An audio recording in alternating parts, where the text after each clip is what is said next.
Lebanon-Israel সীমান্তে উত্তেজনা চরমে পৌঁছেছে। লেবাননের সশস্ত্র গোষ্ঠী হিজবুল্লাহ জানিয়েছে, তারা সীমান্ত সংলগ্ন বালাদ সাইটে অবস্থানরত ইসরায়েলি সেনাদের একটি দলকে লক্ষ্য করে শক্তিশালী গাইডেড মিসাইল ক্ষেপণাস্ত্র হামলা চালিয়েছে।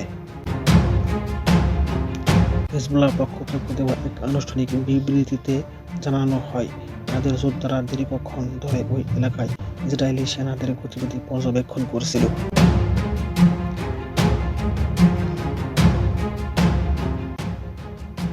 স্থানীয় সময় 4:55 যখন সেনারা একটি নির্দিষ্ট স্থানে সমবেত হয়, ঠিক সেই সময় নিখুঁত লক্ষ্যভেদী ক্ষেপণাস্ত্রটি ছোড়া হয়। গোষ্ঠীটি দাবি করেছে, এই হামলায় ক্ষেপণাস্ত্রটি সরাসরি লক্ষ্যবস্তুতে আঘাত হানতে সক্ষম হয়েছে, যার ফলে ইসরায়েলি বাহিনীর ব্যাপক ক্ষয়ক্ষতির আশঙ্কা করা হচ্ছে। এই ঘটনায় বহু ইসরায়েলি সেনা হতাহত হয়েছে বলে ধারণা করা হচ্ছে।